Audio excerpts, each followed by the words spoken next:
네, 안녕하십니까. 이번 시간에는 법률유보 원칙에 대해서 같이 함께 살펴보도록 하겠습니다. 우리 지난 시간에 이야기했던 법치행정의 원칙부터 우리 같이 한번 연결을 시켜보도록 하겠는데, 법치국가원리, 법치주의라고 하게 되면 크게 두 가지로 이렇게 구분이 됩니다. 두 가지로 구분이 되고, 하나의 내용이 바로 법률 적합성 원칙, 법률 적합성 원칙과 그리고 법적 안정성 원칙, 법적 안정성 원칙 이렇게 두 가지로 구분이 되죠. 법률 적합성 원칙의 경우에 있어서는 이건 누구에게 적용되는 것이냐? 이거는 이제 주로 행정 주체의 행위에, 주로는 행정 주체의 행위에 적용되는 것이 바로 법률 적합성 원칙이고, 그 다음에 법적 안정성 원칙이라는 것은 국민의 법률 생활의 안정성의 문제이기 때문에 행정 객체, 그 상대방 국민에게 적용되는 것이 바로 법적 안정성 원칙입니다.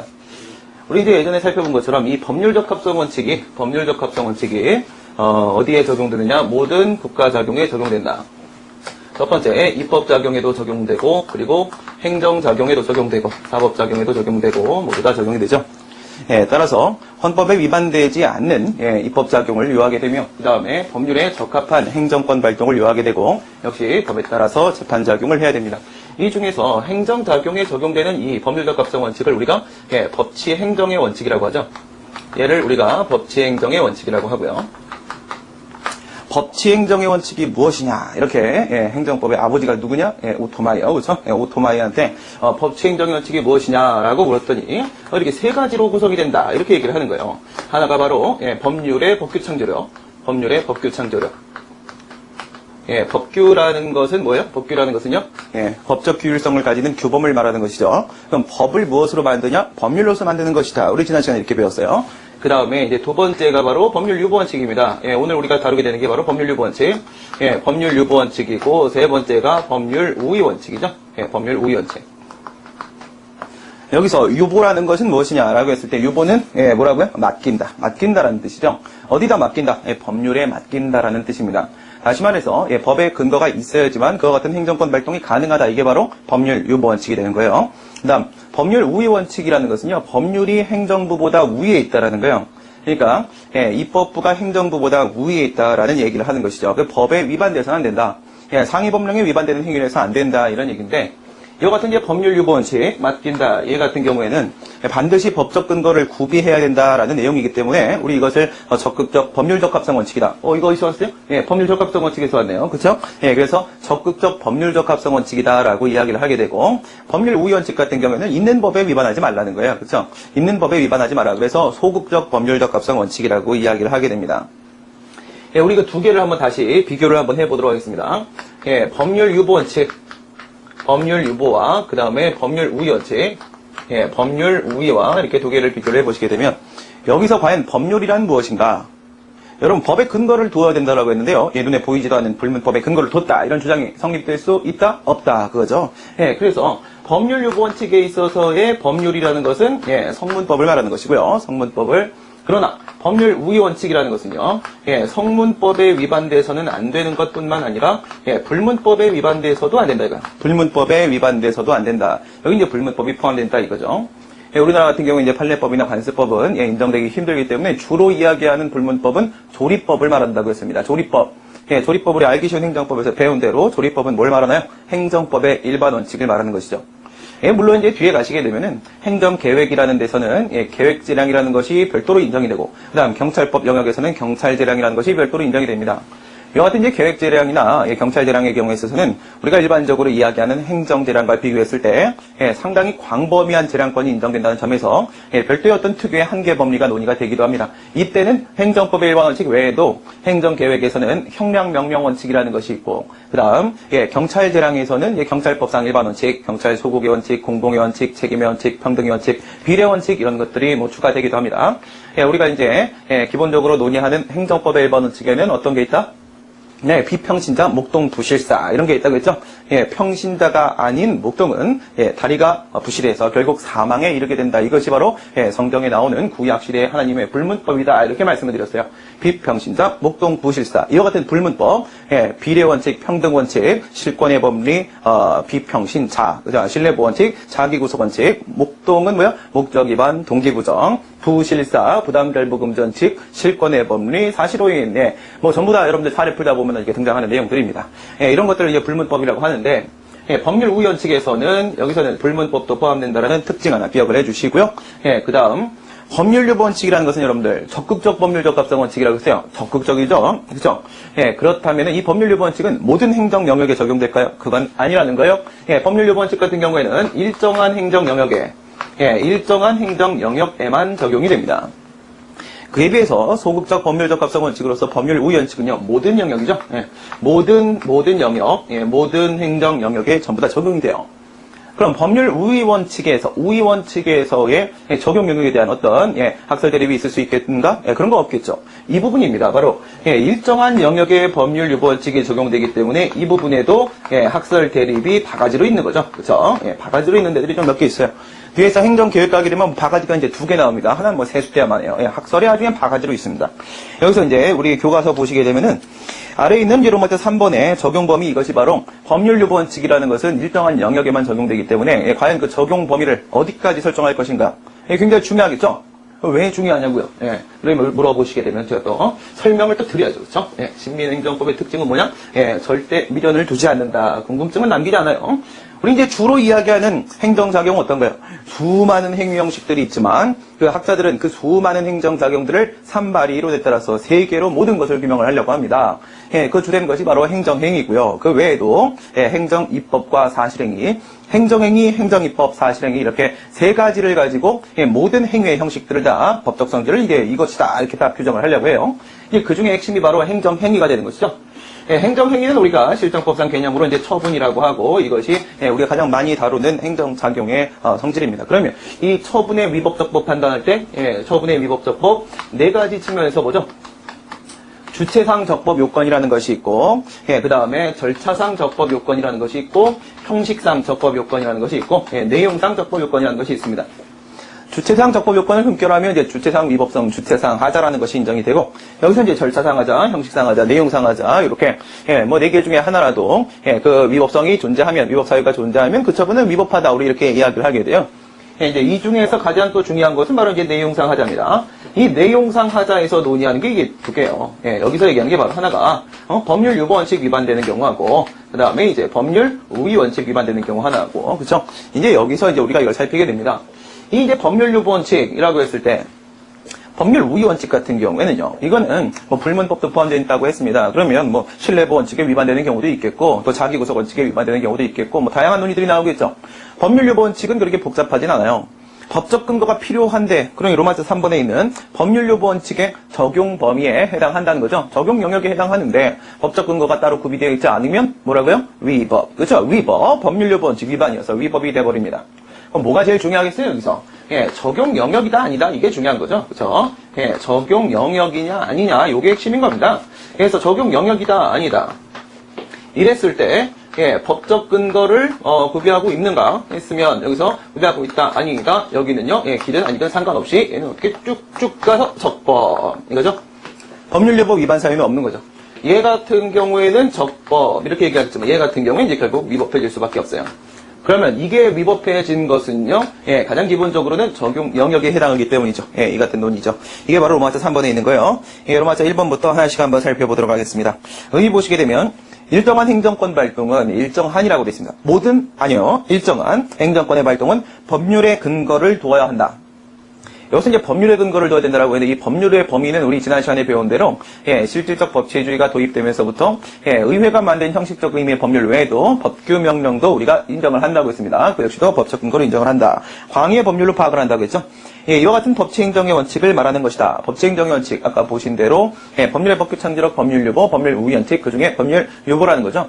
상대적으로 이제 큰 개념을 가지고 정의를 이런 식으로 하게 됩니다. 적극적 법률적 합성 원칙을 말한다고 했죠. 법률 유보 원칙의 경우에 있어서는요, 법률 유보 원칙은 법에 근거 없이 행동해서는 안 된다. 이런 내용이고, 법률 우위 원칙의 경우에 있어서는 법에 위반되어서 행동해서는 안 된다. 이것이 바로 법률 우위 원칙이라는 것이고, 우리는 이제 전자를 지금 이야기하고 있습니다.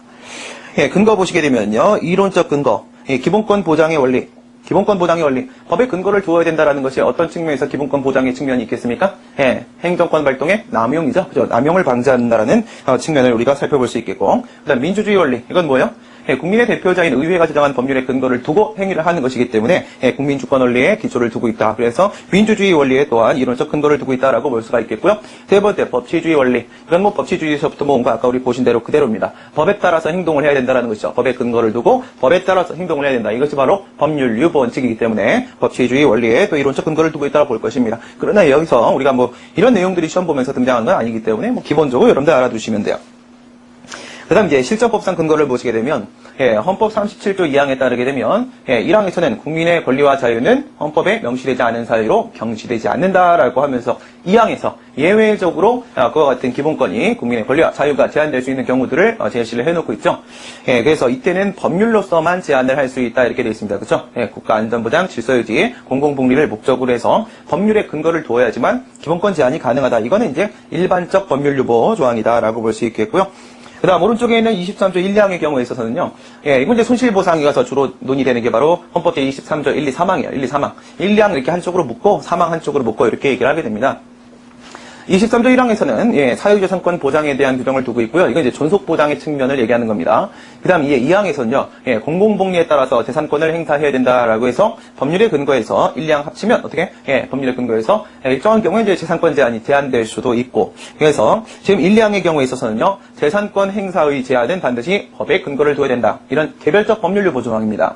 그 다음 3항의 경우에 있어서는요. 이건 이제 손실보상에 대한 내용이에요. 그래서 공용 수용이나 공용 사용, 공용 제한 이와 같은 재산권 제한 및 그 다음에 그에 대한 보상은 이렇게 돼 있어요. 그에 대한 보상은 법률로서 한다. 그래서 손실보상 역시도 법률을 가지고 법률의 근거를 두고 가능하다라는 이야기고요. 그 다음 25조 같은 경우에는요. 공무원의 공무단임권, 공무단임권 역시 법률에 의해서 보장된다. 59조 같은 경우에는요, 조세의 종목과 세율은 법의 근거에서 행해지게 된다라고 되어 있죠. 조세 법정주의 원칙. 이런 것들이 이제 개별적 법률유보 조항이라고 보겠습니다. 역시 문제 나오는 건 아니고요. 그다음 로마자 3번 적용 범위. 이건 이제 우리 행정법 이야기하면서 가장 학설이 많은 부분이 아닐까 이렇게 생각이 드는데요. 학설의 숫자가 많다는 게 아니라 가장 많이 답안에 등장하는 부분, 그렇죠? 가장 많이 답안에 등장하는 부분이에요. 문제점 보시면은. 우리가 아까 비교한 것처럼 법률 우위와 우선 유보 원칙을 두 개를 비교하고 있습니다. 적용 영역을. 모든 행정 영역에 적용되는 경우하고 그다음에 일정한 행정 영역에 적용되는 경우가 이렇게 나눠지게 되는데 적극적 법률 적합성 원칙인 법률 유보는 일정한 영역에만 적용되기 때문에 문제된다. 모든 논의를 함에 있어서 여러분들 항상 문제 인식을 잡아내는 게 중요합니다. 안 그러면 전부 다 암기하셔야 돼요. 그렇죠? 왜 이런 논의가 나오는 것인가? 원고 적격 이런 얘기를 할 때도 항상 이렇게 얘기하죠. 행정소송법 12조 1무에 따르게 되면 취소를 구할 법률상 이익이 있는 자가 소송을 제기할 수 있다. 근데 법률상 이익이 뭔데 이거죠? 법률상 이익이 뭔데? 명시적인 그 의미에 대한 명시적 규정이 없어서 학설 대립이 생긴다 이거예요. 항상 문제인식을 여러분들이 갖는 게 가장 중요하겠죠. 먼저 학설 보도록 하겠습니다. 치매유보설. 치매유보설의 경우에서는 이제 19세기 그 자유주의 사상에 근거를 해서 주장이 되는 내용인데 치매 행정 작용의 경우에 있어서는 반드시 법의 근거가 있어야 된다. 이런 주장이에요. 반대로 생각하시게 되면 그것이 치매 행정작용이 아니면 별도의 법적 근거는 필요 없다 이런 주장으로 우리가 해석할 수 있을까요? 그렇죠. 얘네 여기 외에도 급부행정유보설 이전에 신치매유보설이라는 것도 있을 수 있습니다. 신치매유보설. 그러니까 예를 들어가지고 이제 뒤에서 우리 뒤쪽에서 특별권력관계라는 걸 배우게 돼요. 특별권력관계. 특별권력관계라는 것은 이제 거기서는요 특별권력주체가 있는데 포괄적 지배권을 행사하고 그 소속된 구성원들은요 사실상 기본권을 법적 근거 없이 제한을 받게 되는 그런 영역을 우리가 특별권력관계라고 합니다. 뒤에 이제 특별권력관계 테마가 우리 또 자세히 배우게 될 거예요. 여기는 뭐예요? 법치주의가 적용되지 않는다. 법치주의의 가장 기본은 뭡니까? 법률유보 원칙. 그래서 특별권력관계는 종래의 특별권력관계에는 법률유보 원칙이 적용되지 않는다고 봤었는데 신치매유보설이라는 게 있어요. 신치매유보설. 요 이제 신치매유보설은요 나중에 나온 치매유보설이겠죠. 그러니까 이 치매유보설이 살짝 변형된 거예요. 여기 이제 차이점이라고 하게 되면 신치매유보설은 2차 세계대전 이후입니다. 그러다 보니까 특별권력관계라는 것을 인정을 안 해요. 특별권력관계에도 법치주의가 확대 적용될 수 있다. 종래의 특별권력관계 내에서도 법률유보 원칙이 적용된다. 이런 측면에서 치매유보설과 약간의 차이를 좀 보이기도 하고요. 그 다음에 이 신치매유보설 같은 경우에는 또 이런 측면도 있습니다. 의회가 만든 법률의 근거를 둬야 된다 이런 거 말고도 예산의 근거를 두고 있으면 법률유보에 위반됨이 없다. 이렇게 예산의 근거도 인정을 하는 이와 같은 특징도 또 찾아볼 수가 있겠고요. 그 다음에 급부행정유보설 우리 같이 보도록 하겠습니다. 급부행정유보설 같은 경우에는 이건 뭘 말하는 거냐면 치매행정 영역뿐만 아니라 급부 영역에서도 역시 법률유보 원칙이 적용된다 이거예요. 그러니까 위에 같은 경우에는 자유주의 사상에 근거를 두고 있다라고 하게 되면 이것은요, 현대 사회복지국가 사회복리국가 사상에 그 근거를 두고 있는 것이 바로 급부행정유보설입니다. 그러니까 국민의 생활이 국가에 그만큼 많은 부분 의존하고 있다는 것이죠. 그만큼 급부행정 영역이 매우 중요해진다는 거예요. 그럼 급부는 뭐야? 급부는 기부, G-I-V-E. 그렇죠? 준다. 누가 준다? 행정 주체가 행정 객체에게 주면 급부 행정. 그죠? 그것이 아니라 행정 객체가 국민이 국가에게 뭔가를 줘야 되면 그런 걸 우리가 급부 의무라고 얘기합니다. 급부 행정 영역, 국가가 뭔가를 주는 거죠. 여기에도 법률유보 원칙이 적용될 수가 있다라고 보는 거예요. 이 법률유보라는 거 여러분들 행정권의 자의적인 어떤 권한 행사, 권한 남용으로부터 자유를 얻기 위해서 필요한 법치행정의 원칙 중 하나의 내용입니다. 그럼 위에 있는 침해행정작용에만 적용된다라는 침해유보설은요. 이거는 어떤 측면이냐면 행정에 대한 자유를 의미하는 거예요. 경찰국가에서 행정에 대한 자유, 나의 자유를 침해하지 말라라는 거죠. 그러나 급부행정 영역에도 역시 법률유보가 적용된다라는 말은 뭐냐면 행정을 통한 자유를 구현하겠다는 겁니다. 행정을 통한 자유. 예를 들어서 여러분들 이제 우리가 중고등학교 때 아직 돈을 벌기 전이죠. 내가 돈을 벌기 전에 뭐 지금은 제가 이제 부모님한테 용돈도 드리고 그렇죠. 가장 행복해 하시죠. 자식을 낳았을 때 가장 큰 행복은 용돈을 받을 때라고 대놓고 말씀하시는 저희 부모님들 거기서 자유를 느끼시더라고요. 그렇죠. 반대로 이제 똑같은 겁니다. 이게 급부 영역이 매우 중요해지다 보니까 여러분 이제 아버지가 나한테 용돈을 주게 되면은 나는 그 용돈의 범위 내에서 자유를 만끽할 수 있어요.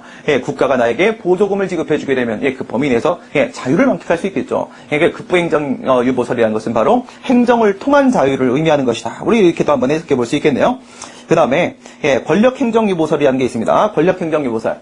이 권력행정유보설도 역시 그것이 침해작용이냐 급부작용이냐 즉 수위적 행정작용이냐 이런 거 이제 불문해요. 권력작용이라는 게 뭐예요? 권력작용이다. 권력적이라는 것은요 우월적 지위에서 우리 권력적 작용이다 하면 항상 단독적 작용이다라는 개념도 같이 가지고 다니죠. 단독적이라는 건 뭐예요? 일방적으로죠. 일방적으로 우월적 지위에서 일방적으로 국민의 권리 의무에 대해서 어떤 영향을 미치는 것이면 그것들은 전부 다 법적 근거가 있어야 된다는 거예요. 뭐 철거명령을 한다라거나 이와 같은 침해작용도 역시 포함될 수 있겠지만 돈 주는 것도 마찬가지죠. 보조금을 지급하는 것 역시도 행정주체가 우월적 지위에서 일방적으로 결정을 하는 것이라고 하게 되면 역시 법적 근거 필요하다. 이렇게 보는 게 바로 권력행정유보설의 입장입니다. 그 다음에 전부유보설이라는 게 있네요. 전부유보설. 전부유보설이라는 것은 전부 다 포함시키시면 돼요. 전부 다. 모든 행정 영역에는 전부 다 법적 근거가 필요하다. 한 발짝 걸을 때마다 전부 다 법의 근거가 필요하다라고 얘기하는 거. 이거는 입법부의 우위를 천명을 하는 거죠. 그렇죠? 입법부의 우위, 입법부가 행정부보다 당연히 우월하다 이런 식의 얘기인데 결국 이제 문제는 뭐예요? 행정부의 독자적 영역은 전혀 존재할 수 없다는 겁니다. 행정부의 독자적 영역을 우리가 뭐라고 하냐면 행정유보 영역이라고 해요. 행정유보 영역. 법률유보 영역은 법에 맡긴다. 법의 근거를 두어야 된다는 것이죠. 행정유보 영역은 행정부에 맡긴다. 행정부 맘대로 하세요라는 영역이에요. 행정의 독자적 영역을 전혀 인정을 하지 않는 게 바로 전부유보설입니다. 그렇다면 권력 간의 어떤 균형과 견제를 그 내용으로 하는 권력분리 원칙에 부합합니까? 아니죠. 권력분리 원칙에 반한다라는 문제가 있어요. 침해 영역이든 급부 영역 같은 수익적 행위뿐만 아니라 모든 작용이니까 복효적 행정작용까지도 수익적 그리고 침익적 효과를 동시에 가져가는 복효적 행정작용 역시도 전부 다 법의 근거가 있어야 된다라는 주장입니다. 그다음 중요사항 유보설입니다. 이 중요사항 유보설 이게 어디서 만들어진 거냐면 맨 처음에 시작은 독일의 연방헌법재판소에서부터 만들어 놓은 이론이에요. 거기서부터 발전한 이론인데 이 내용이 제일 중요해요. 우리 헌재는 어느 입장일까요? 우리 헌재도 역시 중요사항 유보설의 입장입니다. 우리 대법원은 어느 입장일까요? 입장이 명확해 보이진 않는데 중요사항 유보설로 일반적으로 파악을 합니다. 그럼 여러분들 중요한 작용에 있어서는 법적 근거가 있어야 되고 중요하지 않은 작용은 법적 근거가 필요가 없다는 거예요. 그러면 중요하다, 중요하지 않다라는 것의 기준은 뭐죠? 당연히 이제 기본권 관련된 문제로 보는 거죠. 그래서 기본권의 중요한 사항이면 그러면 법률유보가 적용되고 그렇지 않으면 적용되지 않는다 이렇게 가요. 한번 이렇게 보도록 하겠습니다. 기본권의 기준을 여기서 잡고 그 다음에 이거를 다시 두 개로 나눠요. 그래서 중요한 사항이다. 그 다음에 중요한 사항이 아니다. 중요한 사항이 아니면 법률유보 원칙 적용이 안 돼요. 좋습니다. 그러면 여기서는요. 얘는 법률유보 원칙이 적용이 되고요. 법적 근거가 별도로 필요하고요. 얘 같은 경우에는 별도의 법적 근거가 필요가 없다. 이렇게 되겠죠. 근데 이 중요사항 유보설을요. 본질성설이라고 돼요. 본질성설. 근데 이거 두 개 구별할 줄 아셔야 돼요. 막 왔다 갔다 하다가 말실수 나온단 말이죠. 그래서 이 법률요부 원칙에서 한 번 더 들어갑니다. 한 번 더 들어가서 기본권에 다시 두 개로 나눠가지고, 예, 그것이 본질적 영역의 문제면, 그죠? 본질적 영역의 문제가, 그 다음에 본질적 영역의 문제가 아니다. 그러면, 요걸 우리, 끝까지 이제 보내보시게 되면은, 얘 같은 경우에는요, 얘는 의회 유보 원칙이 적용된다. 이렇게 봐요. 의회 유보 원칙이 적용된다. 얘 같은 경우에는요, 의회 유보 원칙은 적용되지 않는다. 그럼 결론을 내려보겠습니다. 이제 세 개죠. 첫 번째, 기본권의 중요한 사항이면서 본질적 사항이라고 하게 되면 의회 유보 원칙 적용을 받게 됩니다. 두 번째, 예, 기본권의 중요한 사항이긴 한데 그것이 본질적 사항이 아니면 법률 유보 원칙만 적용됩니다. 기본권의 중요한 사항 자체가 아니게 되면 법률 유보 원칙에 적용을 받지 않는다는 것이죠. 둘의 차이가 뭐냐고요? 법률 유보와 의회 유보의 차이. 유보가 뭔지만 아시면 여러분들 파악하는데 어려움 없겠는데요. 유보가 맡긴다. 법률 유보는요, 법률에 맡긴다. 의회 유보는요, 의회에 맡긴다. 행정 유보는요, 행정부에 맡긴다. 이런 거죠. 법률 유보라는 것은요, 법률에 근거를 둬야 된다라고 했는데, 법률의 범위는 예, 법규 명령까지죠. 거기까지 포함한다고 했어요.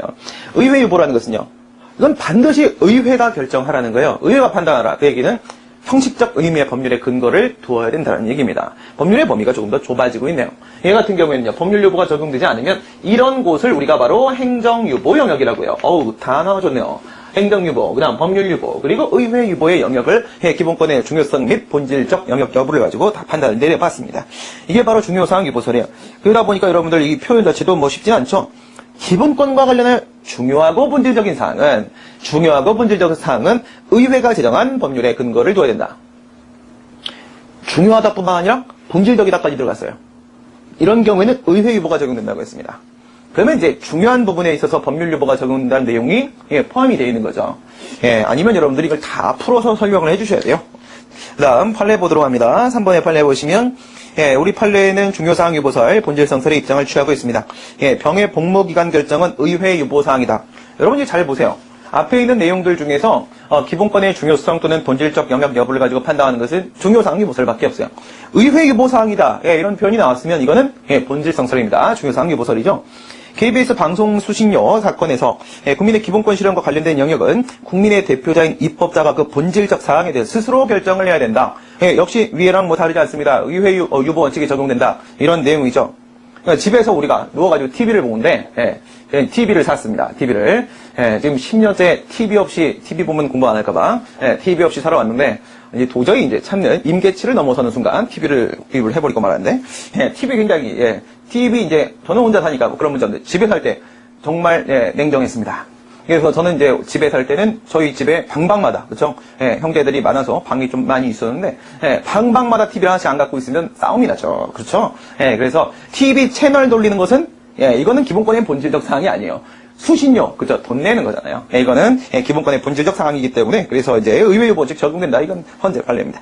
다음 검토 보시게 되면 앞에서 얘기했던 거 뭐 침해 유보면 침해 유보설, 침해 행정 작용은 법적 근거 필요하고 나머지 필요 없고 이렇게 쉽게 얘기할 수 있는 부분은 아니거든요. 예를 들어서 여러분들 이제 국가가 막대한 공적 자금을 투입합니다. 그런데 이런 경우에 법적 근거 없이 우리가 낸 세금을 그렇게 마음대로 써도 되겠습니까? 그럼 안 되겠죠. 그러니까 침해 행정 영역이 아닌 경우에도 법적 근거가 필요한 경우들이 있습니다. 그죠? 그래서 나머지 학설들 같은 경우에는 지나치게 획일적인 문제가 있어요. 그래서 민주주의와 국민의 기본권 보장, 행정의 탄력적 대응, 앞에 있는 민주주의와 국민의 기본권 보장이라는 것은 법적 근거가 필요하다는 것이고 행정의 탄력적 대응은요. 항상 법의 근거, 전부 유보설 생각해보세요. 항상 법적 근거가 필요한 경우라고 하게 되면요. 행정은 경직화될 수밖에 없어요. 법이 만들어지지 않으면 아무것도 할 수가 없습니다. 물론 이제 방법이 없는 건 아니에요. 방법이 없는 건 아닙니다. 도망가는 방법이 있죠. 공법상 계약이라는 것. 독일에서는 이제 존재하지 않는 행위형식인데 프랑스에 있는 겁니다. 그죠? 행정지도 이런 거 이제 일본에서 너무 쪽발이식 행정법 뭐 이런 것도 있는데 역시 뭐예요? 공법상 계약, 의사합치를 통해서 돈 주는 방법도 있어요. 도망가는 방법이 없는 건 아닌데 하지만 이와 같은 행정의 탄력적 대응이라는 부분까지 고려를 한다면 양자 사이에 조화로운 균형을 달성할 필요가 있을 텐데 항상 우리 이제 결론에서 박균성 교수님 책에서는요 모든 테마와 논점에서 결론이 없습니다. 모든 테마와 그 논점의 결론은 항상 개별적 검토설입니다. 봐야 알지 케이스 바이 케이스.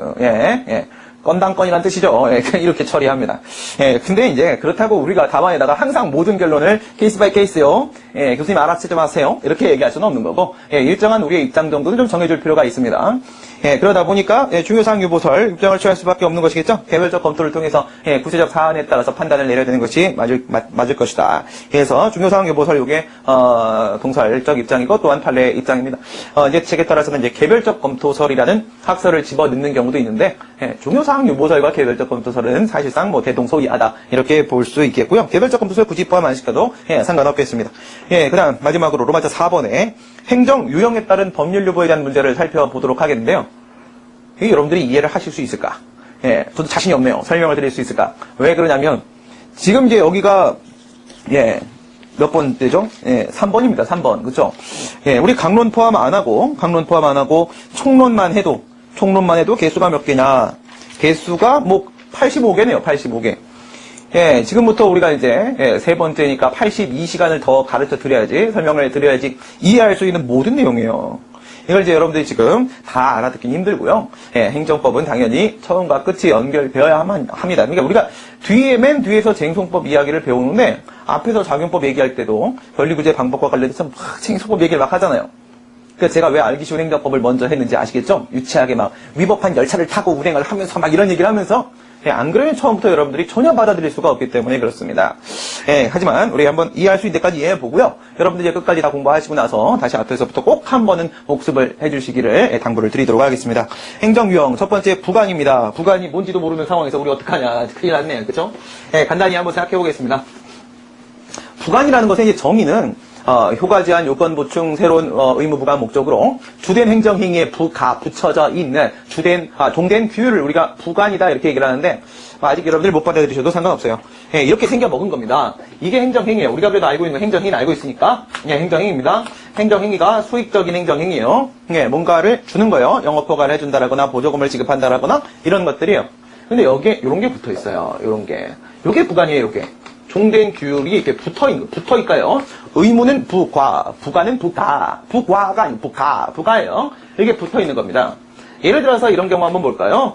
1, 2, 3의 요건을 충족하게 되면 A라는 도로조명허가 이렇게 생각해 볼게요. 도로조명허가를 한다.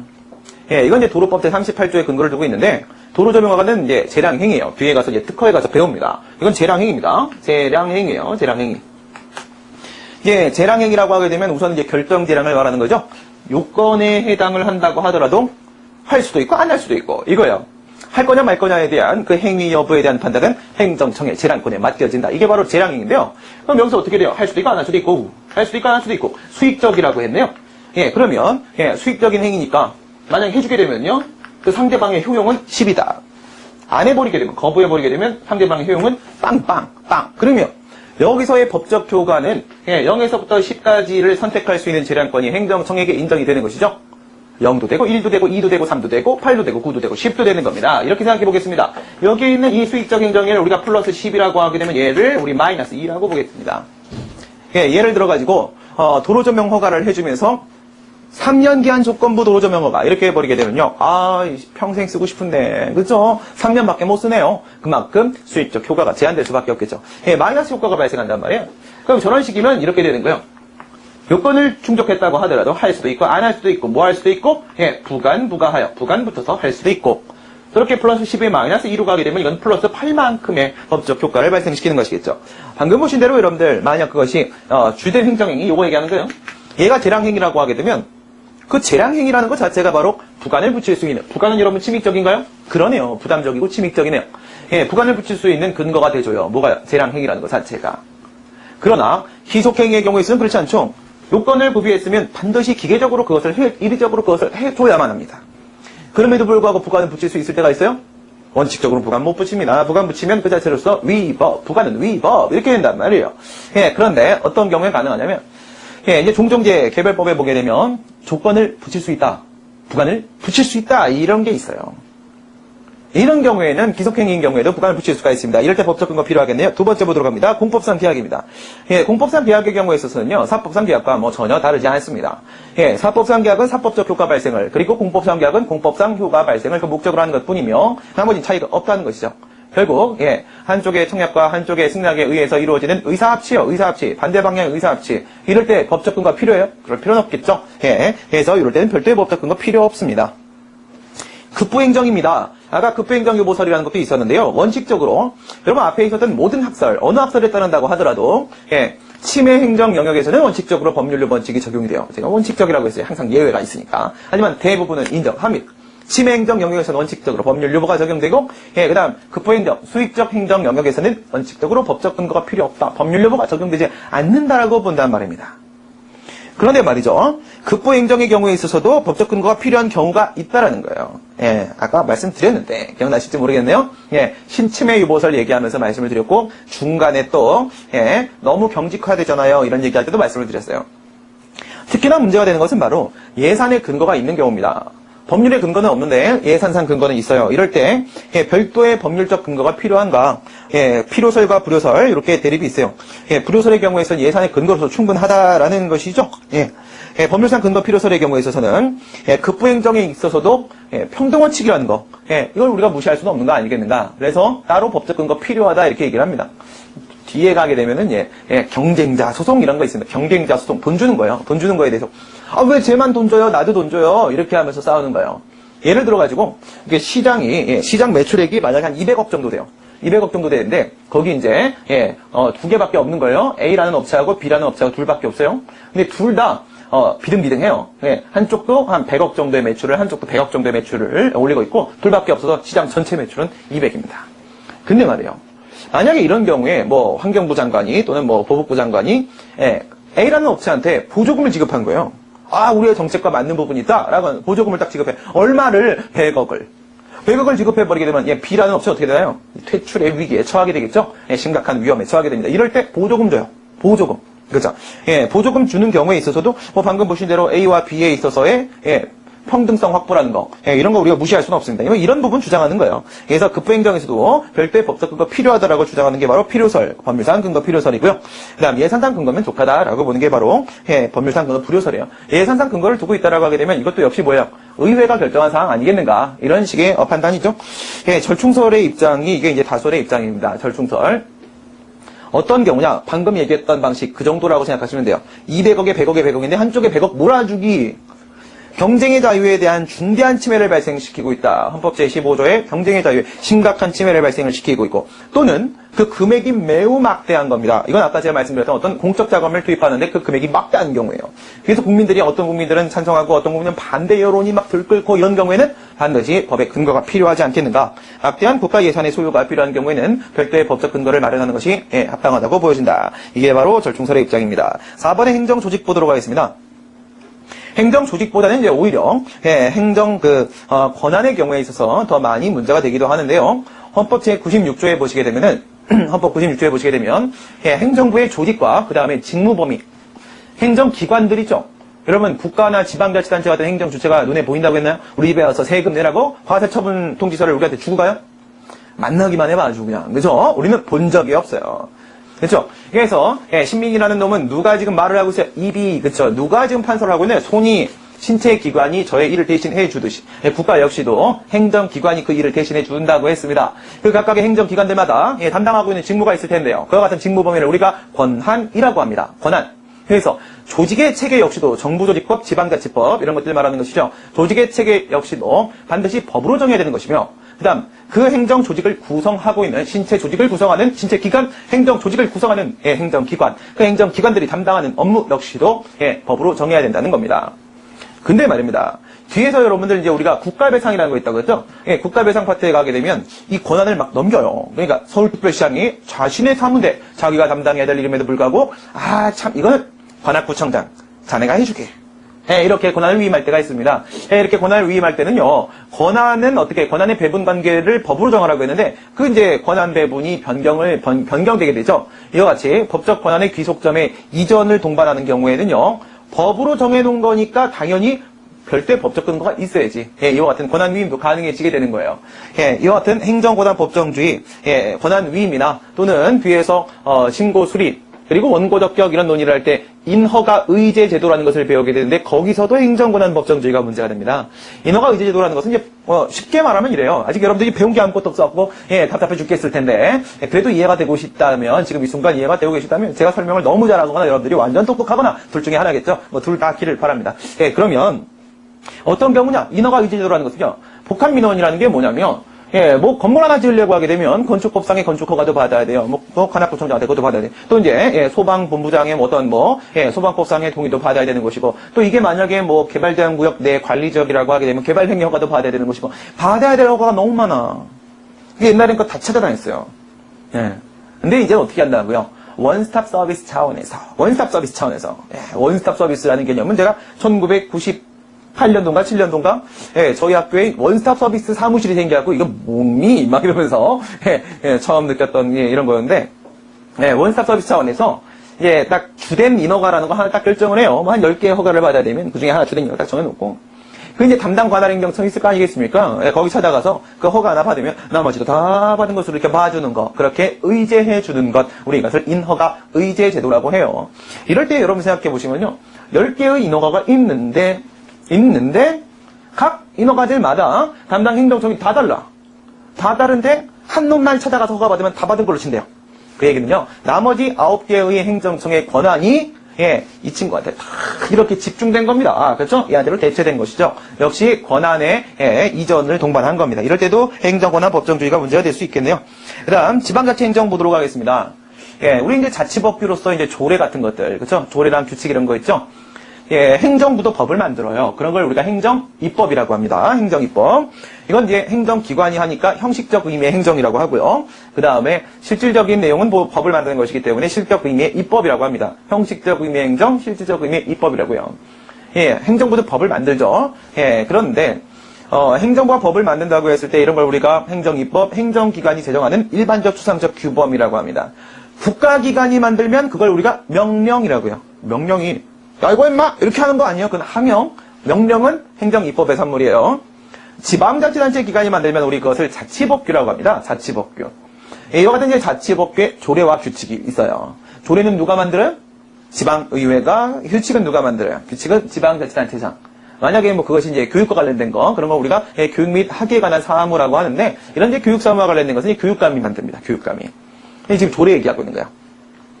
지방자치법 22조에는 이제 조례를 제정할 수 있는 근거가 있고요. 23조에는 규칙을 제정할 수 있는 근거가 있어요. 근데 그 22조 단서에 보면 이런 말이 나와요. 권리제한 의무부가 벌칙조례 3개가 딱 등장합니다. 이거 다 뭐예요? 좀 침익적인 내용들이죠? 권리제한 의무부가 벌칙조례의 경우에 있어서는 반드시 법률의 근거가 필요하다. 그러니까 지방자치단체가 자치법규를 만드는 건데 자기 맘대로 만들 수가 없다는 거예요. 상위 법률에 위임이 있을 때만 그걸 근거로 제정할 수 있다. 역시 이것도 뭐겠어요? 법률의 근거를 두어야 된다? 법률 유번칙과 관련된 문제겠네요. 하지만 이거 권리제한 의무부가 조례 같은 경우에는요, 포괄적 위임만 있으면 됩니다. 지방의회도 일정한 범위 내에서 그 지역 내에서의 민주적 정당성은 인정되니까 말이죠. 여기까지 하겠습니다. 그 다음에 침해행정 보도록 하겠습니다. 나머지 내용은 여러분들 뒤에서 다 자세히 배울 거기 때문에 6번에 있는 침해행정 보시게 되면 이것도 이제 앞에서 학설이 되게 많았어요. 그렇죠? 바가지로 있었네요. 바가지 하나 다시 한번 생각해 볼까요? 치매유보설 한 개 더 끼워 넣으면 친치매유보설. 그 다음에 사회복지국가원리에 근거해서 논의된 것이 바로 급부행정유보설 이런 거 있었고요. 우월적 기회에서 일방적으로 권력행정유보설 전부 다 전부유보설. 그 다음에 우리의 통설과 판례는 중요사항유보설 본질성설이라는 게 있었네요. 그러나 모든 어떤 견해 어느 견해에 따른다고 할지라도 침해행정 영역은 당연히 법적 근거가 필요하다고 했잖아요. 전혀 문제되지 않네요. 넘어가도록 합니다. 그 다음 행정상 공표 보도록 하겠습니다. 행정상 공표라는 것은요. 이것도 지금은 뭐 직관적으로 접근을 해야죠. 어떤 경우냐면 내가 성매매를 한 사실이 없습니다. 내가 고액 세금 체납자가 아닙니다. 저 잘못한 적이 없어요. 물론 잘못한 적이 없는 사람이 어디겠습니까? 그죠? 잘못한 적이 거기서 없는데, 내가 미성년자와 성매매를 했다고 어떻게 된 거야? 일간 신문이나 인터넷상이나 온라인상 이런데, 내 명단이 공표가 된 거예요. 위반 사항하고 내 이름하고, 이런 게 다 공표가 된 겁니다. 이런 게 바로 뭐예요? 행정상 공표 중에 위반 사실 공표라는 거예요. 여러분 이와 같은 위반 잘못된 사실이 공표될 수도 있겠죠. 근데 정말 저 잘못해서 공표를 했을 수도 있습니다. 이거 같은 명단을 공표했다고 했을 때 상대방이 어떤 권리 의무에 영향을 줄까요? 이런 공표 행위가? 아니죠. 이건 사실적으로 쪽팔립니다. 그렇죠? 사실적 쪽팔림입니다. 이건 어떤 법적인 권리 제한의 문제가 아니라는 거예요. 그렇기 때문에 이건 법적 행위가 아니고 단순한 비권력적 사실행위입니다.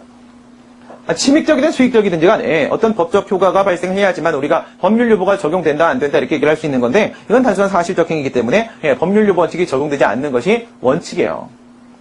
근데 이제 행정상 공표에는 크게 두 개가 있어요. 단순히 뭐 있다? 정보 제공적 공표라는 게 있습니다. 단순한 정보를 제공하기 위해서 이루어지는 행정상 공표행위도 있지만 이건 우리가 주로 다루는 게 아니고요. 위반 사실 공표라는 거. 예, 뒤에서 우리 행정의 실효성 확보 수단으로서 논의하는 이 위반 사실 공표라는 거는요. 예, 인격권, 프라이버시권 침해를 야기할 수 있다라는 부분, 이 부분 때문에 홍정호 선생님 교과서에 보면 이런 말이 나와요. 위반 사실 공표는 비권력적 사실행위임에도 불구하고 인격권과 프라이버시권 침해에 따른 법적 근거가 별도로 필요하지 않다라고 보는 견해는 찾아볼 수가 없다. 이렇게 얘기합니다. 결론은 뭘까요? 비권력적 사실행위면 원래는 법적 근거 필요 없는데 예외적으로 법률적 원칙에 적용되는 대표 케이스입니다. 이렇게 놓으셔야겠네요. 그 다음에 행정지도를 보도록 합니다. 행정지도. 여러분들 저기 행정절차법이라는 게 있어요. 행정절차에 관한 일반법인데요. 행정절차법은 이제 행정법이라는 건 없지만 행정절차에 관한 일반법이 있습니다. 거기 보면 어떤 내용이 있냐면 신입생 처지에라는 게 있어요. 신입생 처지에. 그러니까 신입생은 아직 학교 어떻게 다니는지 몰라요. 그러니까 절차법에 적용을 받아야 됩니다. 그래야지 도서관은 어디고 그 다음에 학과는 어디고 뭐 이런 걸 이제 배워야죠. 뭐 제일 중요한 건 이제 식당이 어디냐 뭐 이런 거죠. 그렇죠? 이런 걸 이제 배워야 돼요. 행정 절차가 적용이 돼요. 걔들한테. 신입생, 신고, 입법 예고, 처분 절차, 행정지도 여기 있네요. 행정지도, 행정예고. 물론 이제 중심은 처분 절차입니다. 역시 이것도 뒤에 가서 너무나도 자세하게 배우게 돼요. 근데 여기는 행정지도. 이게 어디냐면 행정절차법 48조에 있어요. 48조. 근데 이제 48조 1항에 보면 뭐라고 되어 있냐면 행정지도는 상대방한테 어떠한 행위를 지도, 권고, 조언하는 행위예요. 그러니까 이게 상대방한테 어떤 강제력을 미치지는 않습니다. 상대방이 자발적으로 동의를 해주고 따라와 주어야지만 그에 따른 목적을 달성할 수 있는 것뿐이에요. 그냥 임의적 협력, 임의무역 뜻에 맡긴다. 상대방의 뜻에 맡기는 거예요. 즉 의무부가 하는 게 아니라는 거죠. 하명이 아니에요. 아무런 법적 효과가 없습니다. 그래서 이와 같은 행정지도는 원칙적으로 법적 근거가 필요가 없어요. 없습니다. 그 다음에 특별권력관계.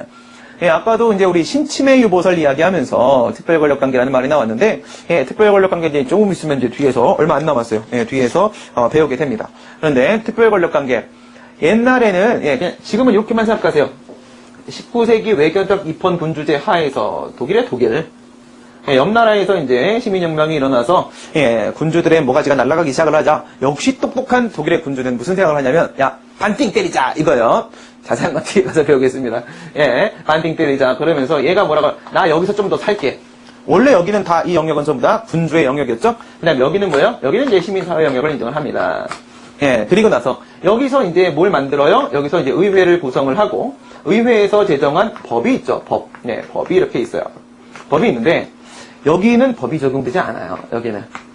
얘는 지가 특별명령이라는 걸 이렇게 만들어요. 특별명령이라는 걸 만들어서 이걸로 규율합니다. 이 법이 적용돼야지 법치주의가 적용된다. 이렇게 얘기할 수 있는데 법이 적용되지 않습니다. 이 영역을, 요건 이제 파란색 영역이죠? 파란색 영역. 여기 파랭이 같은이라고. 그쵸? 파란색 영역이 특별권력관계의 영역. 종래의 특별권력관계 영역. 그러나, 지금의 2차 대전 이후부터는 이런 특별권력관계를 인정을 안 합니다. 인정을 안 해요. 우리 같은 경우에도 인정을 안 하고 있고요. 그래서 요거를 지금은 뭐라고 얘기하냐면 특별행정법관계, 법관계 이렇게 특별행정법관계. 그래서 종래의 특별권력관계로 분류되었던 것들이 있는데 뭐 예를 들어서 공법상 근무관계라거나 감독관계라거나 영조물 이용관계라거나 조합관계라거나 이런 것들이 있는데 지금은 여기도 다 법 적용된다라고 봅니다. 법률적 원칙 적용돼요. 그 다음 확약. 여러분 확약은 뭘까요? 요거 확실한 약속. 여러분 약속합니다. 확실한 약속. 이게 바로 확약이에요. 확약. 확실한 약속. 그러니까 그냥 행정작용을 해줄게 이런 약속은 확언이라고요. 확언. 근데 그중 핵심은 처분이죠. 행정행위. 처분의 발령 불발령에 대한 약속. 자기구속적인 의사표시. 이런 걸 우리가 확약이라고 합니다. 확약. 여러분 이 확약이 때로는 침익적이에요. 그러니까 대부분은 수익적입니다. 예를 들어서 너한테 과세 처분 안 할 거야. 비과세의 약속. 너한테 건축허가 처분해줄게. 라는 뭐예요? 허가 약속. 이런 것들은 다 수익적이죠. 그런데 일방에게는 수익적이지만 다른 누군가에게는 침익적인 약속도 있을 수가 있습니다. 예를 들어서 말이에요. 예를 들어서 이와 같은 대상 어장이 있어요. 어장. 어장이 있습니다. 어장 관리 열심히 해야 되겠죠? 어장이 있는데 여기서 갑이라는 친구도 여기서 고기를 잡고 싶고 을이라는 친구도 여기서 어로 행위를 하고 싶어요. 근데 수산업법에 보게 되면요. 우선순위 결정이라는 걸 하도록 합니다. 우선순위 결정. 우선순위 결정이라는 걸 하도록 하는데 우선순위 결정은 뭐냐면 너는 1순위자, 너는 2순위자 이렇게 해주는 거야. 선순위와 후순위를 정하는 게 바로 우선순위 결정입니다. 이와 같은 우선순위 결정이 있으면 그러면 여기는 1순위자 있죠? 1순위자가 면허 신청을 하면 무조건 가되게 해줘야 돼요. 우선순위자한테. 역시 어떤 행정행위를 해주겠다는 약속이네요. 그렇죠? 이것도 역시 그래서 이런 걸 확약이라고 하게 되는데 여러분 이런 확약을 하는 데 있어서 얘한테는 침익적이죠? 을한테는 얘한테는 수익적이에요. 아직까지 처분이 나오기 전이긴 합니다만은 확약만 가지고도 당연히 누군가에게는 수익적, 누군가에게는 침익적 효과를 줄 수도 있는 겁니다. 이럴 때 확약도 법적 근거 필요할까요? 이런 문제죠. 법적 근거 필요할까요? 뒤에서 확약 가서 이제 배우게 되는데요. 그 확약의 대상이 되는 약속행위 있죠? 약속행위가 되는 그 행정행위, 그 행정행위의 법적 근거면 충분하다. 이런 걸 우리가 이제 본처분 권한 포함설이라고 합니다. 본처분 권한 포함설. 그 본처분, 확약의 대상이 되는 본처분의 그 법적 근거가 바로 확약의 법적 근거가 된다. 본처분 권한 포함설이라고 그래요. 그래서 따로 별도의 법적 근거가 필요한 것은 아닙니다. 위반의 효과를 보도록 하겠습니다. 위반의 효과. 행정행위의 경우에 있어서는 어떤 게 있나요? 공정력이라는 것이 있죠. 행정행위가 법률 원칙에 위반되면 위법인가요? 내용상 하자가 발생한다고 했습니다. 위법해지죠. 위법해지는데 그것이 행정행위의 하자가 있다고 하더라도 당연무효가 아닌 한 권한있는 기관이 취소하기 전까지는 여전히 유효하게 통용되는 힘이라는 게 있죠. 공정력. 그래서 행정행위라고 하게 되면 이때는 무효사유도 취소사유도 있을 수 있고요. 그 다음 행정행위가 아니면 공정력이라는 게 없으니까 법률여부 위반 사유가 발생했다. 위법 이코로 무효, 무효가 돼버리겠죠. 권리구제와 관련된 문제는 우리 알고 있는 1차적 권리구제, 2차적 권리구제 수단 전부 다 고려할 수 있습니다. 우리 지금까지 법치행정의 원칙을 이번 시간에 이제 법률여부 원칙을 통해서 마무리하도록 하겠습니다. 우리 지금까지 법률여부 원칙에 대해서 함께 살펴봤습니다. 수고들 많이 하셨습니다. 수고하셨습니다.